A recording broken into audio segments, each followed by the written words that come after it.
Selamat datang di channel Salim Farisi. Selamat datang teman-teman. Kembali lagi kita akan membahas saham IPO. Hari ini kita akan membahas PT Bersama mencapai puncak TBK dengan kode baik. Oke. Kita klik info lebih lanjut. Oke, di sini kita bisa melihat kode emiten dengan nama baik, sektor consumer cyclical, subsektor restoran, bidang usaha mengelola rumah makan, kemitraan rumah makan, serta perdagangan bahan baku. Ringkasan perusahaan secara singkat, PT Bersama mencapai puncak adalah perusahaan yang mengelola rumah makan secara langsung dan melalui entitas anak, kemitraan rumah makan, serta perdagangan bahan baku makanan, beku, dan sembako. Perseroan dan entitas anak memiliki 2 merek usaha makanan dan minuman. Salah satu merek yang paling terkenal milik perseroan adalah ayam goreng Nelongso, dan merek milik entitas anak adalah geprek Kak Rus. Oke. Di sini alamatnya tertera di Jalan Raya Regency, Kaf 9, nomor 5, Kabupaten Malang, Jawa Timur. Kode pos 65153. Di sini tertera juga situs perusahaan PT Bersama mencapai puncak.com. Jumlah saham ditawarkan 225 juta saham, setara dengan 2.250 lot. Dari total saham dicatat yaitu 20% dari seluruh kepemilikan saham. Penjamin emisi kode broker EP atau MNC Sekuritas. Saham ditawarkan 2.250.000 lot. Book buildingnya yaitu dari tanggal 19 Januari 2024 sampai tanggal 24 Januari 2024 dengan kisaran harga mulai dari 268 sampai 278. Nah, saham ini mempunyai bonus waran 1/1, harga experience 400. Prospektus. Nah, di sini kita bisa lihat prospektusnya. Oke, pertama-tama kita akan mengakses situsnya terlebih dahulu. Oke, inilah tampilan situs dari PT Bersama mencapai puncak. Oke. Di sini kita bisa melihat produk-produk dari PT Bersama, PT BMP ya. Ayam goreng Nelongso. Ya, mungkin sudah familiar di kalangan teman-teman. Di sini kita bisa melihat. Nah, dia mempunyai 54 outlet bisnis, 1,9 juta konsumen per tahun. Dia mempunyai 812 karyawan. Nah, di sini terlihat di mana saja outletnya. Kebanyakan ada di Pulau Jawa ya teman-teman. Nah, oke. Tentang kami, kita akan buka.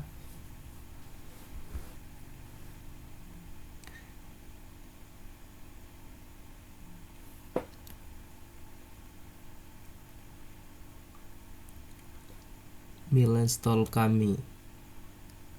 Nah, ini kita bisa lihat dari tahun 2015 perseroan pertama kali melakukan operasional sampai tahun 2022 ini, 2023. Misinya ada tertera di webnya, memberi kepuasan kepada seluruh pelanggan dengan berfokus pada penyediaan kualitas produk dan layanan. Ada 5 visi ya. Visi misinya di sini teman-teman bisa akses. Oke, kita lihat tata kelolanya. Kita bisa lihat SK direksi, SK pengangkatan perusahaan. Oke, kita lihat coba direksinya.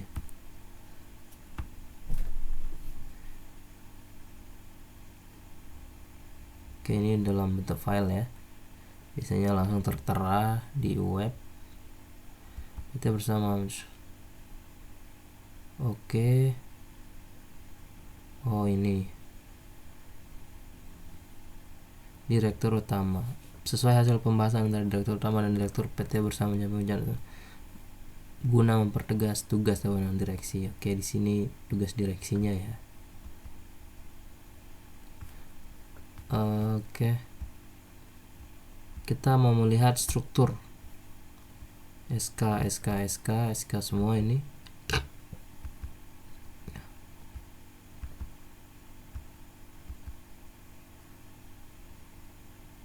Kode etik perusahaan. Oke, coba kita lihat hubungan investor, prospektus. Nanti kita buka prospektusnya ya, di yang tertera di IPO. Oke, kita lihat produknya lagi.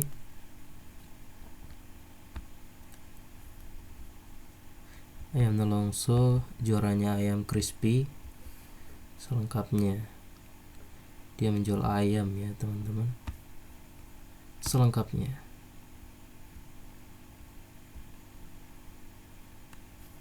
Waduh, tidak bisa diakses. Kita ulang. Oke, situs ini tidak dapat dijangkau katanya. Terjadi kesalahan di webnya. Oke, kita pindah saja ke prospektusnya. Prospektus perusahaan.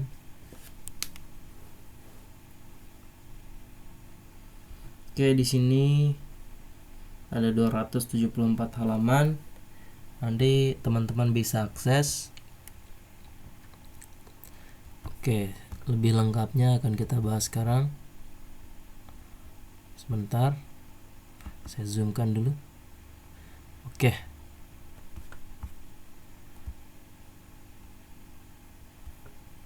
Di sini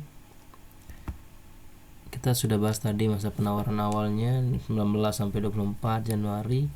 Perkiraan tanggal efektifnya 31 Januari 2024. Perkiraan masa penawaran umum perdana tanggal 2 Februari sampai 12 Februari. Perkiraan tanggal penjatahan tanggal 12 Februari ya. Jadi bulan depan ini akan listing. Perkiraan pencatatannya itu tanggal 15. Oke, perkiraan awal perdagangan waran seri 15 Februari ya, sesuai dengan tanggal listingnya. Jadi teman-teman bisa mendapatkan waran 1:1. Artinya ketika teman-teman membeli satu saham, maka teman-teman akan mendapatkan satu waran secara percuma ya. Waran ini adalah pemanis untuk saham IPO. Oke. Perkiraan akhir pelaksanaan waran seri yaitu tahun 2026 ya. Jadi teman-teman bisa menahan sampai 2026. Dan nanti ketika jatuh temponya, teman-teman apakah mau menukarkan dengan harga saham yang tertera atau tidak? Itu pilihan teman-teman. Kalau tidak berarti hangus. Kalau teman-teman ingin menukarkan berarti dengan harga Rp400 tadi. Oke. Di sini ada beberapa keterangan. Oke, langsung saja. Bergerak dalam bidang mengelola rumah makan. Oke, sudah kita bahas tadi.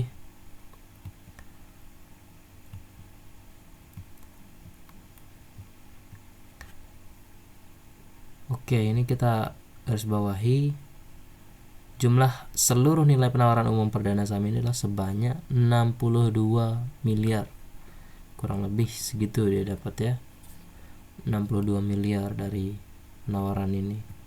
Oke, dengan penjamin emisi dimensi sekuritas. Oke, selanjutnya kita akan mencari annual report, bagaimana kinerja keuangan dari perusahaan ini.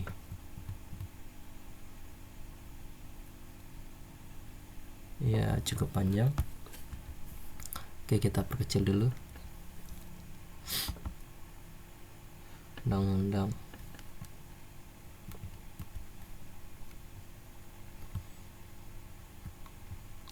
Oke, kegiatan usaha sudah kita bahas sedikit tadi. Di sini juga ada yang lebih jelas. Kegiatan usaha utama rumah atau warung makan, pedagang besar, sewa guna usaha tanpa hak opsi. Kegiatan usaha penunjang, restoran dan penyedia makanan keliling, kedai makanan, penyedia makanan keliling tempat tidak tetap, pedagang besar daging dan daging olahan lainnya, pedagang besar hasil olahan perikanan. Prospektus usaha. Data BPS menunjukkan pertumbuhan ekonomi tercatat triwulan 2 2023 tercatat 5,70%. Oke, kita pindah saja. Keunggulannya ya, merek dagang yang telah dikenal masyarakat terutama Jawa Timur, tim manajemen yang berpengalaman, menu yang bervariasi dan selalu berkembang, harga yang kompetitif, kegiatan operasional yang efisien dan efektif, jaringan distribusi yang terintegrasi dan sudah terintegrasi mungkin ya. Strateginya ke depan dalam upaya mencapai visi, mengembangkan bidang usaha sejalan dengan peraturan berlaku di industrinya, perseroan menjalankan strategi usaha sebagai berikut. Memperluas wilayah ekspansi area target outlet, mengoptimalkan pendanaan, menambah varian menu produksi di setiap outlet, dan ikut serta dalam promo yang disediakan oleh marketplace, menjaga hubungan baik dan mitra bisnis. Penjelasan lebih lengkap mengenai keunggulan kompetitif dan strategi usaha dapat dilihat pada bab 8 ya. Oke, ini ada penjelasan penawaran umumnya, sudah kita bahas. Oke, rencana penggunaan dana ini sangat penting bagi investor. Ketika kita melihat suatu saham IPO, di mana saja dana itu akan digunakan, itu akan menjadi pertimbangan kita bersama. Seluruh dana hasil penawaran umum saham ini setelah dikurangi biaya emisi akan digunakan untuk yang pertama sekitar 3,4% digunakan untuk pembelian mesin dan kendaraan operasional untuk menunjang proses distribusi produk dan bahan baku yang lebih optimal, diantaranya sekitar 40% untuk pembelian mesin cold storage dengan kapasitas 20 ton dan 1 unit mesin air blast compressor to stick. Yang ke B sekitar 26% untuk pembelian kendaraan operasional berupa 1 mobil truk Traga, 1 mobil Suzuki Carry, 5 kendaraan roda 2 dan 1 mobil karoseri pendingin.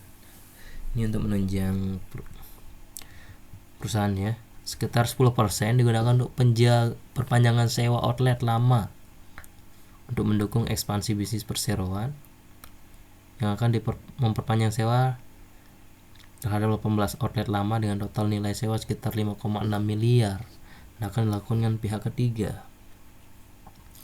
Ya, ini masih untuk menunjang keberlangsungan restoran. Yang ketiga sekitar 22% untuk renovasi outlet, gudang dan kantor dan sistem otomatisasi dalam rangka mendukung bisnis perseroan untuk penyimpanan persediaan bahan baku yang lebih besar. Jumlah outlet dan gudang yang akan direnovasi oleh perseroan masing-masing sebanyak 23 outlet.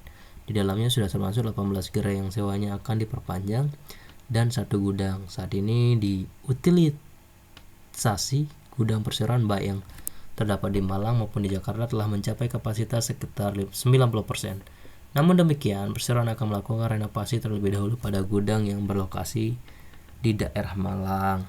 Sisanya sekitar 63% digunakan untuk operational expenditure, di antaranya untuk pembelian bahan baku dan biaya pengembangan produk marketing dan branding. Nah, ini bisa menjadi pertimbangan teman-teman juga.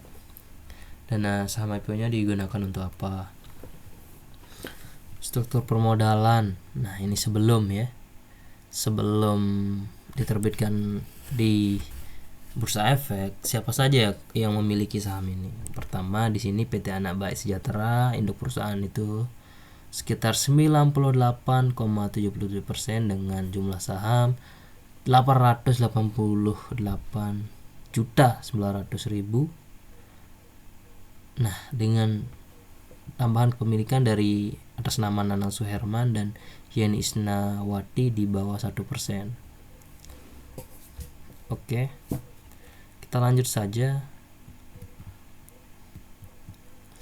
Nah, ini setelah diterbitkannya ke publik, artinya kepemilikan perusahaan akan terdilusi menjadi 79% dan masyarakat memiliki 20%, sekitar 225 juta saham. Kalau ya lembar. Oke, kita bisa melihat sekitar dana yang didapat yaitu 11 miliar nilai nominalnya ya. Cuman dengan harga penawaran nanti dia akan mendapat pendanaan lebih lah. Terus di sini kita lihat perhitungan waran serinya juga. Oke. Nah, di sini kita melihat data laporan neraca posisi keuangannya. Jumlah aset lancar sekitar dari tahun 2020 kita bisa melihat aset lancarnya yaitu sebesar 7 miliar. Desember 2021 22 miliar. Wow, mengalami peningkatan yang sangat drastis. Dari 7M bisa menjadi 22, 2 kali lipatnya. Dan sekarang tahun 2022 meningkat lagi menjadi 39, hampir 2 kali lipat juga ya. Dan di tahun 2023 di kuartal ketiga sudah mencapai kuartal 2 ya, bulan Juli, Agustus, September. Kuartal 2 46 miliar. Jumlah aset tidak lancarnya di sini kita lihat 8 miliar, 6 miliar tidak terjadi penurunan. Nah, di sini terjadi kenaikan signifikan aset tidak lancarnya. Jumlah aset keseluruhan mengalami kenaikan. Oke. Utang jangka pendeknya di sini 14 miliar. Sedikit ya daripada aset lancarnya. Tidak nyampe setengah tahun 2023-nya. Oke. Liability jangka panjangnya hanya 366 juta. Masih bisa di cover oleh perusahaan. Jumlah liabilitas keseluruhan yang baik yang jangka panjang dan jangka pendeknya. Jumlah ekuitas 62 miliar. Oke. Pendapatan, beban pokok, pendapatan laba kotor. Di sini kita lihat berapa pendapatan. Di sini ada laporan laba rugi ya, penghasilan komprehensif. Di sini pendapatannya dari tahun 2020 kita bisa melihat 99 miliar, 2021 130 miliar, 2022 91. Di sini kuartal kedua 2020 2022 2023 ada perbandingannya 96 94 meningkat sedikit. Oke lah, beban pokok pendapatan di sini kita bisa melihat laba kotornya, laba usaha. Di sini kita bisa melihat semua. Oke. Selanjutnya kita lihat laba per saham, dividen perseroan. Oke, riwayat pembagian dividen perseroan adalah sebagai berikut. Dia sudah melakukan pembagian dividen ya, cukup besar karena dulu mungkin kepemilikannya masih sedikit. Ini sekitar 15 miliar dibagikan 9 miliar. Oke, tapi dengan dividen per saham 276.000 ini, dengan lembar kepemilikan 35.000 dan 20.000.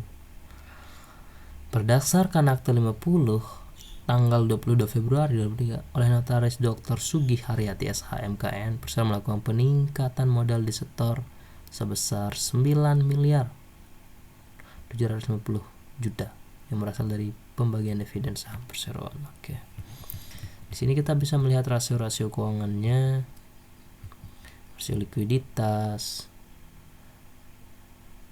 rasio aktivitas, rasio usaha, rasio solvabilitasnya.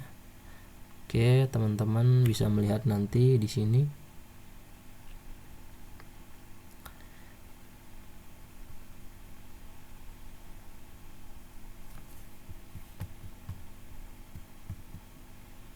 Rasio pertumbuhan, penjualan, bagaimana penjualan, rasio profitabilitas, margin laba kotor, margin laba bersih. Keterangan tentang entitas anak ya, dia memiliki anak perusahaan namanya BMC, bergerak dalam bidang rumah makan. Persentase kepemilikan perusahaan yaitu 50%.